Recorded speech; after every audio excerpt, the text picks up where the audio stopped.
What's going on, my PT peeps, my Walking Dead family, and my fighters? I'm One Eyebrow, also known as PT. You don't know if I'm winking or I'm blinking, but I'm definitely thinking about The Walking Dead and Michonne's last episode. Spoiler warning for The Walking Dead show, comics, all that stuff. Spoiler warning for sure. But what did you think of the episode, guys? Let me know your thoughts. Post your comments below. This is a discussion video. It's a recap, review, all that stuff for Season 10, Episode 13. What does the future hold for Michonne? I can't wait to see what happens. But first, guys, if you can, help us achieve our goal by hitting that subscribe button. We have a goal of 100,000 subscribers, and it really means a lot to us, so please subscribe today. Hit the join button to become a valued member of our PT channel, Walking Dead family, and ring the bell to be notified when we post videos every day. And overall, I have to say, I enjoyed the episode. It was a little messy, a little crazy, a little all over the place, but they did the then and now. The what if she didn't do this? And what if she did that? And what if she was a savior? And I could see where they were going with it. They also set up her future, which is what we want to see. Where is Michonne going? What's going to happen with her? Well, you can't do that without where she's been. And I understand that they're going to do a then and now approach and kind of recap the story of Michonne. And I liked it.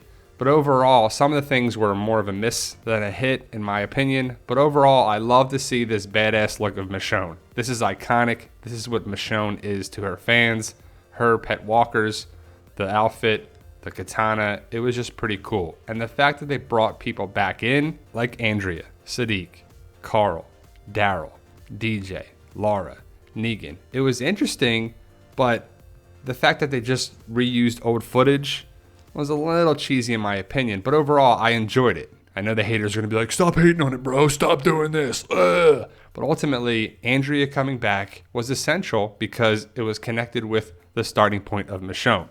Now, yes, it was just prior footage, but it was cool to see people back in the day.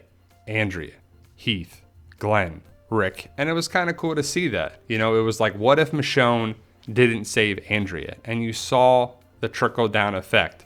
She didn't save Andrea, and I'm glad she did. It was pretty cool, but ultimately Michonne's path would have been very different, as any path would be different. If you don't do this, maybe you don't end up there. If you ever think about your life from time to time, if you're like, man, if I didn't do that, would I be this way today?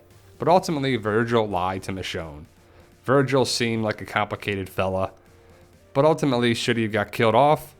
I don't know. When I was reading the spoilers, I was like, man, that's kind of weak. He lied to you. He did this. And I do have to say, the episode was much better watching it than reading it. Reading it was a disappointment. It was like, really? That's what we're doing here? It was just better on film, on screen. It was just one of those things where you're like, okay, I could see what they're doing here with Michonne. They can't kill her off, but how is she going to go away? Virgil, torched the boat and just wouldn't let Michonne go back, even though she could have took the naval cruiser and went back. But then how could she leave? And then the whole thing with Virgil lying, saying that the boat was for his daughter. Well, his daughter was gone. And it was just like, what? And then we find out that Virgil recruited Michonne. But why did Michonne go by herself? If you really think about it, it should have been Virgil, Michonne, and at least one other person that Michonne trusts. But either way, Michonne took out some walkers. The facility was kind of crazy. Virgil locked up 3 other people, and then Michonne got him out. And it was basically like, how can we recap Michonne's story in a way that shows where she was, where she is now, and where she's going? And the Virgil hallucination thing is the way they went with. So I'm not mad at it. I'm not like, wow, this was really stupid. It was really dumb. They had to do what they could do to progress the story, but also recap her story. So this is what they chose. I'm not hating on the writers anyway. I was entertained. And the big thing, the major thing, the huge thing is that Michonne lives. And at the end of the day, that's great because she can be reunited with Rick. And that needs to happen in the movies or a spin-off or something. But I would think the movies. So Michonne goes into this building at night. And again, she's by herself. So that's not a good thing. And then Virgil locks her in.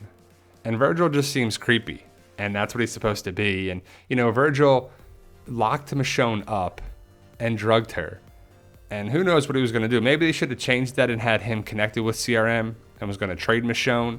But I guess that's not what they wanted to do. It could have went a couple different ways if you think about it. But Michonne being trapped here was a little frustrating. But they had to do the hallucination angle, kind of like what they did with Rick. And when she goes back and finds Andrea's body all tore up, why doesn't she have her walkers with her, her pet walkers with her? But I guess she went back, grabbed the knife, and grabbed the canteen. And then you see that later on when she's the person with the orange backpack. And you know I love the orange backpack. I love the theories, that I love the connecting point. But it's kind of cool to see different things from prior seasons. Season 2, Season 3. Aaron, we tried for Stone Mountain. Jay. Not sure if we saw that before. I'm not sure the connecting point there. But it's kind of cool. You see the orange backpack, you see the canteen, and you see Michonne going down the street, flagging down Rick and Daryl. Probably Carl's in there as well. Carl! But they drive away. They don't help her. And it was interesting that we took the angle from Michonne being that person. It was cool. I remember way back in Season 3, it was pretty interesting. Like, oh man, they left that guy. And that kind of started some trickle-down effects. And I know it didn't happen here, but it was interesting when Daryl shot Michonne, who was a savior, with a bolt.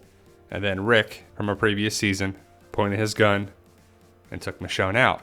Like, oh man, imagine if that happened. And that's what I guess we're supposed to think here.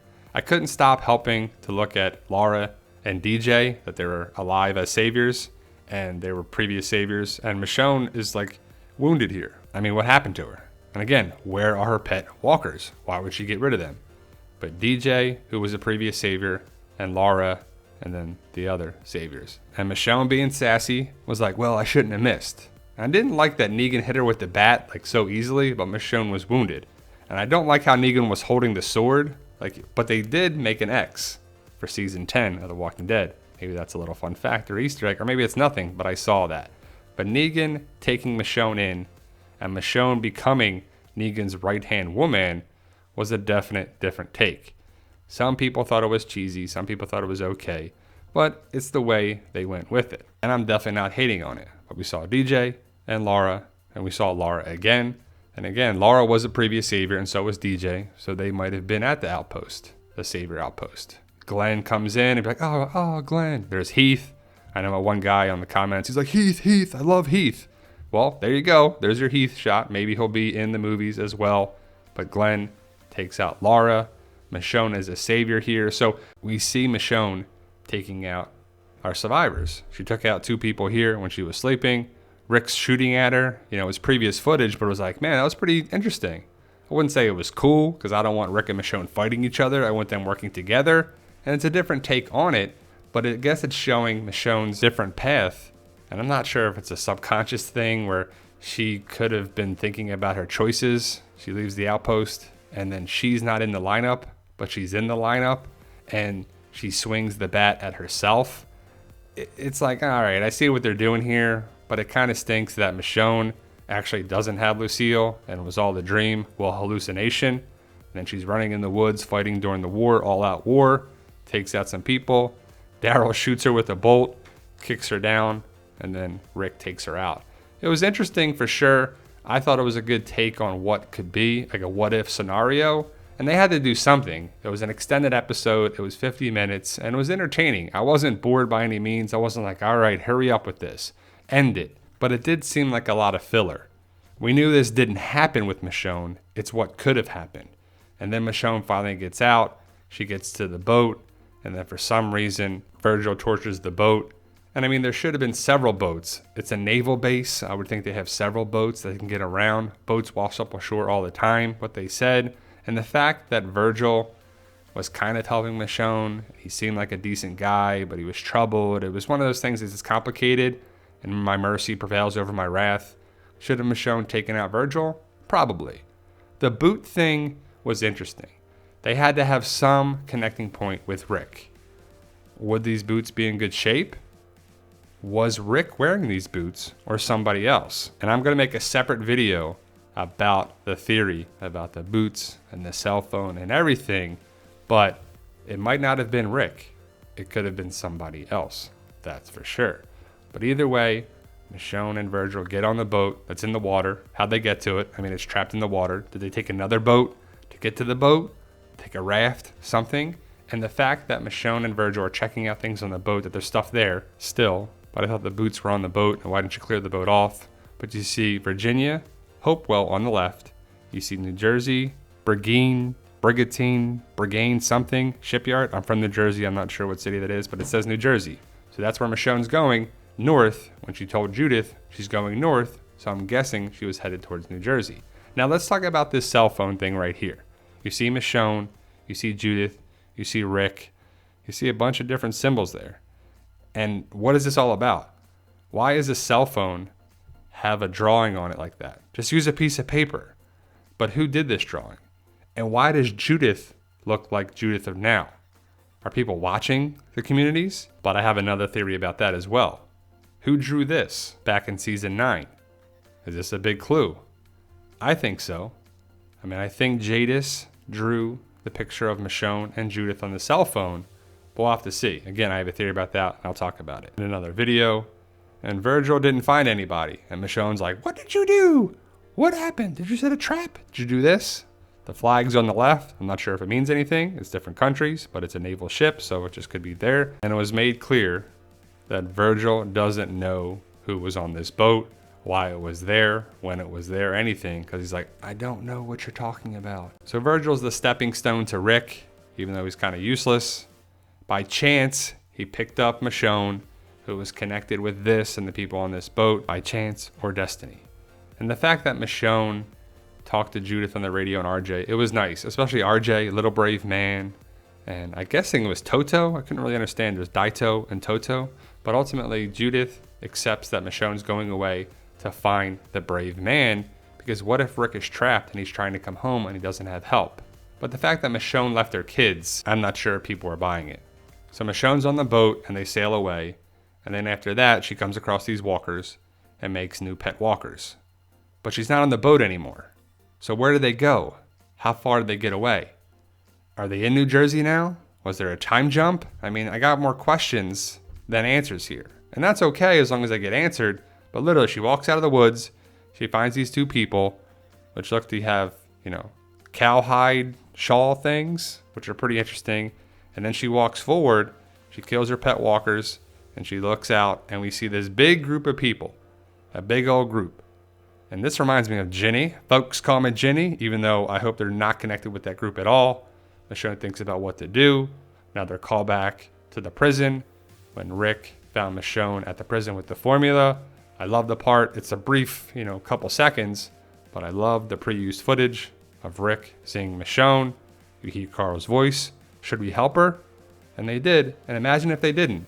Imagine if Rick didn't help Michonne and Michonne died, or Michonne had to go away and go somewhere else. But Michonne helps the two people, and they start walking towards the big group of people. And you can clearly see that's like thick cowhide. That's like the good protection that they're using so walkers can't bite it. And I'm sure you can't bite through it, so they're pretty safe. But who is this group? Is it CRM? Is it Maggie's group? Is it some other group? We just don't know. There's no way to tell. Now, hopefully we'll have Michonne on Talking Dead tonight, these two and the surprise guest. And hopefully Gimple talks about the movies and the future of Michonne. But let me know your thoughts. Post your comments below. I thought the episode was decent. It could have been worse. It could have been better. It was entertaining. But at the end of the day, Michonne is still alive and she's going somewhere. So I would personally love a couple episode spin-off and then she's in the movies. Instead of having her story told in the movies to find Rick, well, we'll have to see what happens. But thank you guys for watching. And for those interested in my zombie apocalypse book series, zombie fictional series of Fight For Us, I hope you join the fight and pick up your copy today. All these books are available now. Check out the link in the description below. The sales from the book series come back to the channel, the PT channel, as well as the book series. Thank you guys for watching, and tell them Daryl. Yo, we love you guys. Honestly, thank you.